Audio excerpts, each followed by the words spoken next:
Hi friends, நம்ம சேனலை இப்போ தான் ஃபஸ்ட் டைம் பார்க்குறீங்கன்னா மறக்காமல் நம்ம சேனலை சப்ஸ்கிரைப் பண்ணுங்கள். கூடவே பக்கத்தில் இருக்க பெல் ஐக்கானையும் கிளிக் பண்ணுங்கள். வாங்க ஃப்ரெண்ட்ஸ், வீடியோக்குள்ளே போகலாம். ஹாய் ஃப்ரெண்ட்ஸ், நம்ம இந்த வீடியோவில் பைனாப்பிள் ஜாம் எப்படி பண்ணுறேன்னு பார்க்கலாம். இப்போ நான் ஒரு முழு பைனாப்பிளை இப்படி மிக்சி ஜாரில் சேர்த்து நல்லா ஃபைன் பேஸ்ட்டாக அரைச்சி எடுத்துகிட்டு வந்திருக்கேன். இப்போ ஸ்டவ்வில் ஒரு பேன் வச்சுருக்கிறேன். இதை நம்ம மெஷர் பண்ணி எடுத்துக்கலாம், ஏன்னா சுகரோட அளவு நம்ம கரெக்டாக போடணும். அதுக்காக வேண்டி இப்போ இந்த கப்புக்கு 1 கப்பு பைனாப்பிள் இருக்கு. இப்போ நீங்கள் 1 கப்பு ஜாம், இந்த 1 கப்பு பைனாப்பிளுக்கு 1 கப்பு சீனி வரை சேர்த்துக்கலாம். அப்படி இல்லைன்னா ஒரு 3/4 கப்பு அந்த அளவு சேர்த்துக்கோங்க. இனிப்பு கரெக்டாக இருக்கும். இப்போ ஃப்ளேம் ஒரு மீடியம் ஃப்ளேமில் வச்சுக்கோங்க. வச்சுட்டு லைட்டாக அப்பப்போ மிக்ஸ் பண்ணி விட்டுக்கலாம். ஒரு 2 நிமிஷம் அப்படியே இருக்கட்டும். இப்போ பாருங்கள், நம்ம சேர்த்ததுலேருந்து அடுப்பில் வச்சதுலேருந்து கொஞ்சம் நல்லா திக்காயிட்டு இந்த டைமில் நம்ம சீனி சேர்த்து கொடுத்துடலாம். நான் இப்போ 1 கப்புக்கு 3/4 கப்பு சீனி சேர்த்து கொடுக்குறேன். 3/4 கப்பு சீனி இப்போ இதில் சேர்த்துடலாம். நம்ம சீனி சேர்த்த உடனே கொஞ்சம் லூஸ் ஆகும், அந்த சீனி உருகி. ஃப்ளேம் ஹையில் வைக்க வேண்டாம், மீடியமாகவே இருக்கட்டும். கொஞ்சம் நல்லா மெல்ட் ஆகி கொஞ்சம் தண்ணி ஆன போல தான் இருக்கும். தண்ணி ஆகிட்டு அதுக்கப்புறம் திக்காகும். அப்படியே ஸ்லோ ஃப்ளேம்லேயே இருக்கட்டும்.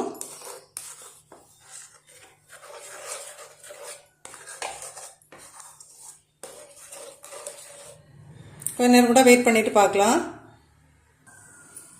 இப்போ பாருங்கள், நல்லா திக்கான மாதிரி இருந்தது. நம்ம சீனி சேர்த்து சீனி மெல்ட் ஆனோடனே நல்லா லூஸ் ஆயிட்டு.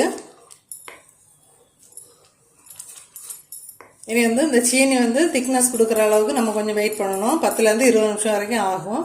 கொஞ்சம் வெயிட் பண்ணலாம்.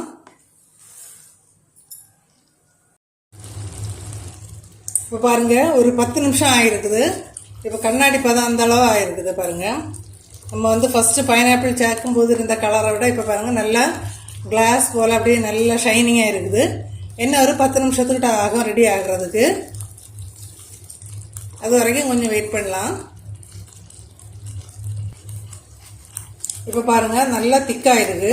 இந்த டைமில் ஒரு பிஞ்சு உப்பு அதில் சேர்க்குறேன். என்ன ஒரு 2 நிமிஷத்தில் நமக்கு ஜாம் ரெடி ஆயிரும், நல்லா திக்காக தொடங்கிட்டு.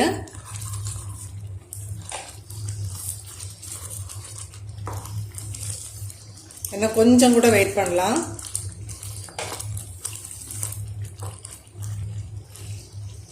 இப்போ ஜாம் ரெடி ஆகிட்டா அப்படின்னு சொல்லிட்டு எப்படி செக் பண்ணுறேன்னு பார்த்துடலாம். ஒரு ஸ்பூன் எடுத்து எப்படி நல்லா டிப் பண்ணி எடுத்துக்கோங்க. எடுத்துட்டு கை சுற்றக்கூடாது, பார்த்து கவனமாக இது பண்ணுங்க. நம்ம இந்த ஸ்பூனில் கையை எடுத்து இப்படி வச்சோம் அப்படின்னு சொன்னால் ஜாம் அதில் ஜாயிண்ட் ஆகாமல் இருக்கணும். அப்படியே நிற்கிது பாருங்கள். இந்த டைமில் ஜாம் ரெடி ஆகிட்டு நமக்கு. இப்போ இதில் ஒரு 1/2 லெமனை புளிஞ்சு இதில் சேர்த்துக்கலாம்.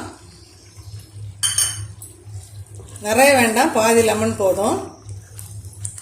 நல்லா ஒருக்கா மிக்ஸ் பண்ணி ஸ்டவ் ஆஃப் பண்ணிடலாம்.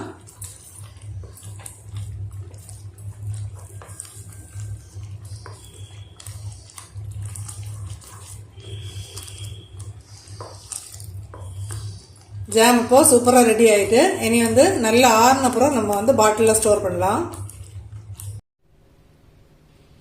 ஜாம் இப்போ சூப்பராக ஆறு ரெடி ஆகிட்டு. இந்த டைமில் நம்ம பாட்டிலில் ஸ்டோர் பண்ணிடலாம். நம்ம பாட்டிலில் ஸ்டோர் பண்ணும்போது பாட்டில் நல்லா ஹாட் வாட்டர் வச்சு நல்லா ஒருக்க வாஷ் பண்ணிவிட்டு நல்ல வெயிலில் அந்த பாட்டிலை நல்லா காய வச்சு எடுத்துக்கோங்க. அப்படின்னு சொன்னால் உங்களுக்கு நிறைய நாள் அப்படி கெட்டு போகாமலே இருக்கும்.